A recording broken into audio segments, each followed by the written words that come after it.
Buenos días a todos. Hoy vamos a ver el teorema de Cantor-Schroeder-Bernstein. Creo que no estoy muy seguro de que la pronunciación esté bien, pero es Schroeder-Bernstein, supongo.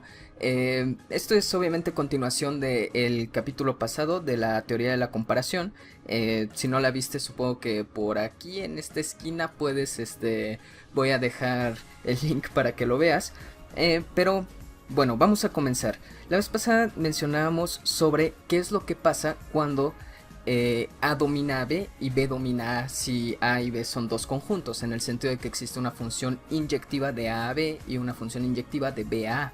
Entonces, el teorema de Cantor-Schroeder-Bernstein nos da una respuesta exactamente a esto. Entonces, ¿qué dice el teorema? El teorema dice: si A es dominado por B y B es dominado por A, entonces ambos son equipotentes. Y a lo mejor tú podrías decir, bueno, si A es dominado por B, significa que existe una función inyectiva de A a B, y si B es dominado por A, existe una inyectiva de B a A. Entonces podrías decir, a lo mejor esta función inyectiva es una biyección. Pero el problema es que eso no necesariamente va a ser cierto, porque la función de B a A, que es inyectiva, con la que se da esta dominancia de aquí, posiblemente es muy diferente a la F. Entonces esto no significa que F y G están, o sea, F y G no van a estar relacionados de alguna manera necesariamente. Sin embargo, nosotros queremos construir una función tal vez H que vaya de A a B, que sí sea inyectiva y suprayectiva, y obviamente para hacer esto sí vamos a ocupar a F y a G. Entonces pues vamos con la prueba del teorema, que lo voy a hacer yo creo en azul. Prueba. Ok, nosotros tenemos a nuestra función f, ¿verdad? De a a b. Entonces nosotros vamos a tratar de construir una función h, como yo les decía, de a a b, que va a mandar a algunos puntos de A como f, ¿sí? Y otros puntos los va a mandar como regresándola a través de g. Pero hay que ser muy cuidadosos con qué puntos. Digamos, aquí voy a poner con x en un tal conjunto C, un cierto conjunto C, y si x no está en este cierto conjunto C, ¿sí? Y entonces nosotros tenemos que ser cuidadosos con cómo definimos este conjunto C, ¿sí? Y ese conjunto C lo vamos a definir de una manera muy específica, de forma que la F y la G inversa no se vayan a empalmar, que eso es muy importante para que la H sí vaya a ser inyectiva. Entonces comencemos escribiendo primero. Bueno, nosotros tenemos a nuestra función F aquí, que es inyectiva, y nosotros tenemos a una función G de B a A, que también es inyectiva. Entonces vamos a determinar a C a través de una familia de Cn's desde n igual a 1 hasta infinito, que la vamos a ir definiendo recursivamente. Entonces nosotros vamos a tener eso, y también vamos a querer construir una familia de dn's desde n igual a 1 hasta infinito, que esa va a ser la parte correspondiente de C, pero en B, en vez de en A. Entonces primero, C0 va a ser para nosotros A quitándole la imagen de B a través de G, ¿sí? Entonces nosotros tenemos aquí a aquí tenemos a B, y entonces nosotros tenemos a nuestra función G, que va de aquí para acá. Entonces a todos los puntos de B, G los va a mandar a un cachito de A, ¿sí? Y entonces nuestro C0 va a ser esta parte de aquí, que tiene a los puntos que no están en la imagen de B, ¿sí? Entonces esta podría ser una primera aproximación de quién es esta C que queremos aquí, ¿sí? Nosotros podríamos decir, bueno, entonces con G inversa mandamos a los puntos de aquí, y con F mandamos a los puntos de acá. El problema es que aquí se pueden volver a empalmar, se pueden empalmar algunos puntos que vengan de aquí con G y que vengan de aquí con F, y nosotros obviamente no queremos eso. Entonces Entonces nosotros vamos a tratar de seguir quitando estos puntos en los que se empalman, generando más conjuntos C a través de este. Entonces nosotros vamos a definir, entonces para N, nosotros vamos a definir a DN como la imagen bajo F de Cn, ¿sí? Entonces D0 va a ser la imagen bajo F de C0. D1 va a ser la imagen bajo F de C1, pero no hemos dicho todavía quién es C1, entonces Cn más 1, ¿sí? Que sería pues el que sigue, lo vamos a construir ya teniendo a la D, entonces va a ser G de Dn. Entonces esto es un juego de que mandamos, regresamos, mandamos, regresamos. Entonces así vamos a asegurarnos de que vamos a terminar quitando todas los empalmes que hay que aquí no queremos. Entonces C0 aquí está.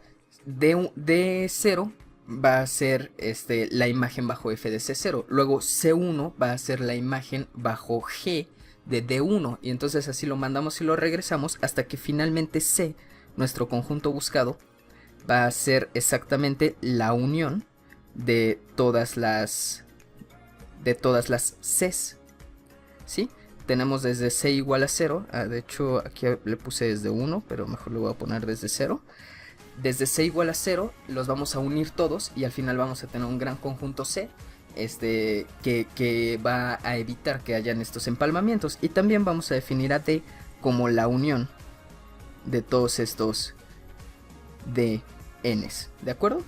Entonces aquí el conjunto C y el conjunto D van a ser muy importantes. Lo primero que podemos notar para definir a nuestra función h como la queremos aquí es que, observación, que C o el complemento de C contiene a G, a la imagen de B bajo G, ¿sí? ¿Esto por qué? Porque C0 está contenido en C, al ser uno de los uniendos, ¿sí? Pero C0 es igual a menos G, es decir, A menos la imagen bajo G de B está contenida en C. Pero entonces si nosotros tomamos complemento de los dos lados, que C complemento aquí es A menos C, ¿verdad? Entonces si nosotros tomamos el complemento de los dos lados, se invierte la contención, ¿sí? Entonces nosotros tenemos que el complemento de A menos G de B es exactamente G de B.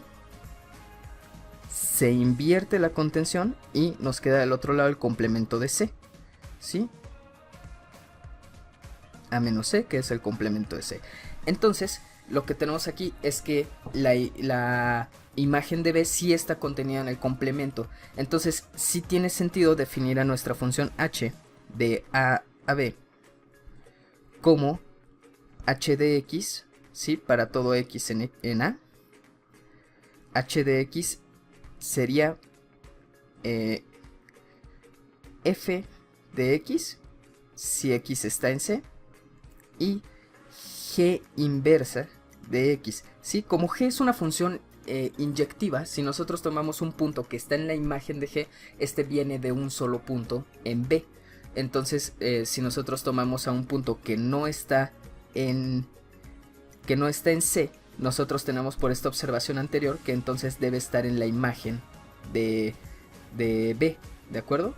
Entonces nosotros vamos a tener que si nuestro punto no está en C, es decir, está en el complemento, entonces aquí la contención es al revés. Ajá, la contención es así, eso fue lo que probamos aquí, ¿verdad? Ok, bueno, si nosotros tenemos a que X no está en C complemento, entonces está en G de B. Por lo tanto, sí tiene sentido preguntarse quién es, de quién viene a través de G. Entonces eso es exactamente lo que hacemos. Ya tenemos nuestra función h definida de esta manera y está bien definida así. Entonces basta probar nada más que h es efectivamente una función biyectiva. Entonces por demostrar que H es biyectiva. Entonces, para esto necesitamos probar dos partes. Primero, que H es inyectiva. Y luego, que es suprayectiva. ¿Sí? Entonces, ¿cómo probamos que H es inyectiva? Pues supongamos que H de X es igual a H de Y. Pero que X es distinto de Y. ¿Sí? Entonces, básicamente nosotros queremos probar que si X es distinto a Y, entonces H de X también tiene que ser distinto de H de Y. Entonces, si suponemos que que X es distinto a Y, nosotros tenemos tres casos. Puede ser uno, que X y Y ambos son elementos de C, ¿sí? En cuyo caso H de X es igual a F de X, ¿sí? Por la definición de H que tenemos acá arriba, en la que dice que si X está en C, entonces H de X es simplemente F de X, y H de Y tendría que ser también F de Y, pero F sí es inyectiva, ¿sí? Pues aquí ya se me está acabando la hoja. Ahorita la cambio, pero bueno, F es inyectiva, por lo tanto, si nosotros tenemos que X es distinto de Y, entonces forzosamente F de X tiene que ser distinto de F de Y. Pero esto es decir que H de X es distinto a H de Y, ¿ok? Entonces ese caso ya está. Ahora, ¿qué pasa si nosotros tenemos que X y Y, los dos, no están en C?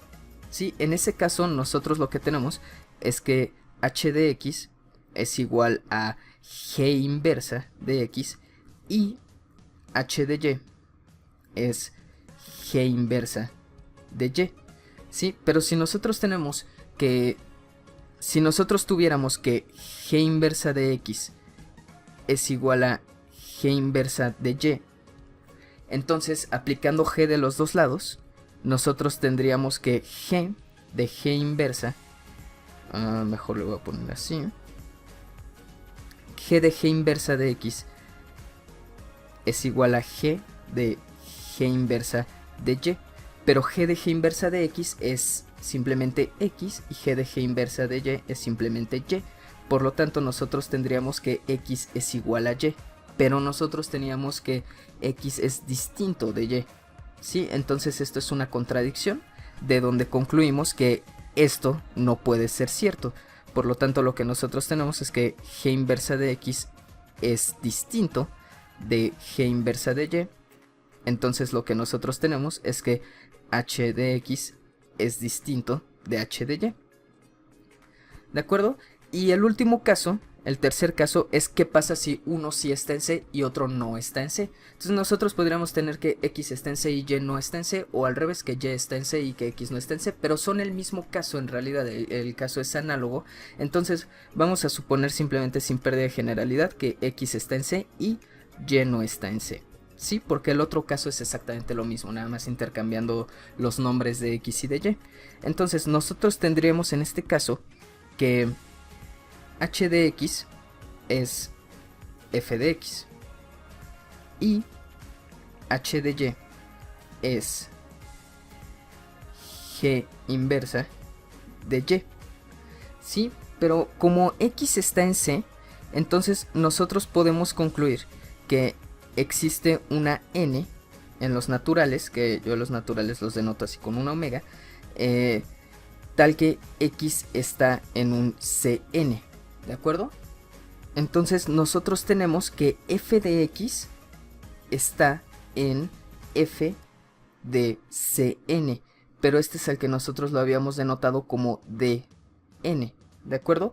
Entonces vamos a probar que G inversa de Y no puede estar ni siquiera en Dn. Entonces, si F de X está en Dn y G inversa de Y no está en Dn, entonces no es posible que sean iguales, porque uno sí está en el conjunto y otro no.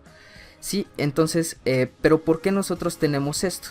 Pues esto lo vamos a tener porque si suponemos que G inversa de Y está en Dn, entonces nosotros tendríamos que, aplicando G de los dos lados, G de G inversa de Y está en G de Dn, ¿verdad? Pero G de G inversa de Y es simplemente Y, entonces Y está en G de Dn, pero si recuerdan, nosotros definimos a G de Dn como Cn más 1, ¿de acuerdo? Entonces Cn más 1 es un subconjunto de C, porque C es la unión de todos los Cns. Entonces nosotros tendríamos que Y está en C, pero nosotros habíamos supuesto aquí que Y no está en C. Entonces esta es una contradicción de nuevo, y nosotros tenemos por lo tanto que G inversa de Y, que si recuerdan aquí es H de Y, no está ni siquiera en Dn. Sin embargo, f de x sí está en Dn, ¿de acuerdo? Entonces nosotros tenemos que f de x no puede ser igual a G inversa de Y, es decir, h de x es distinto a h de Y, y con esto terminamos la inyectividad, ¿de acuerdo? Ahora vamos a probar que h es suprayectiva. Para concluir, suprayectiva. Entonces,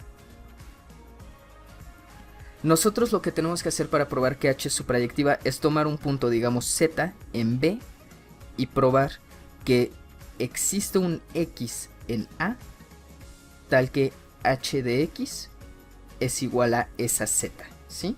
Todos los puntos de B vienen de alguien de A través de esta función h. Entonces, esto es lo que queremos demostrar. Podemos dividir nosotros en dos casos esto. El caso número 1 es qué pasa si z está en D. ¿Sí? Si recordamos, D era la unión de los dn's con n en los naturales. Entonces, si z está en D, está en uno de los uniendos. Por lo tanto, existe una n en los naturales tal que z está en Dn. ¿Sí? Pero si z está en Dn, entonces si nosotros recordamos la definición de Dn, Dn ¿quién es? Dn es f de Cn. Por lo tanto, z está en f de Cn. ¿Sí? Pero ¿esto qué quiere decir? Que existe una x en Cn tal que z es igual a f de esta x. Sí, pero x está en Cn, entonces en general está en C, porque C es la unión de todos los Cns. Por lo tanto, h de x va a ser igual a f de esta x, ¿sí? Porque está en C por la definición de h, que es igual a z. Entonces ya encontramos a una x en A que al aplicarle h está en z. ¿Sí? Entonces ese es el caso que es un poco más sencillo. Y el caso número 2 dice qué pasa ahora si z no está en D. ¿De acuerdo? Entonces nosotros podemos demostrar que si z no está en D, entonces nosotros tenemos que g de z no está en C. ¿De acuerdo? Y para probar que g de z no está en C, nosotros tenemos dos casos. Uno es g de z no está en C0. ¿Por qué g de z no está en C0? Pues porque C0 es A menos g de B. Es decir, a A le estamos quitando a todas las cosas que vienen de un g de B. Que vienen de alguien a través de G. Entonces pues G de Z viene de Z a través de B. Entonces no puede estar en C0. Pero por otro lado, nosotros tenemos que si nosotros suponemos que G de Z está en algún C sub n más 1, ¿sí? Entonces esto implicaría que si nosotros recordamos la definición, C sub n más 1 es igual a G aplicado a Dn. Entonces esto implicaría que G de Z está en G aplicado a Dn. Pero ¿esto qué quiere decir? Esto quiere decir que existe un W en Dn tal que G de Z es igual a este GW, ¿sí? Pero G es una función inyectiva. Entonces si G de Z es igual a G de W, esto implica que Z es igual a W. Pero W está en Dn. Entonces, ¿qué tenemos nosotros?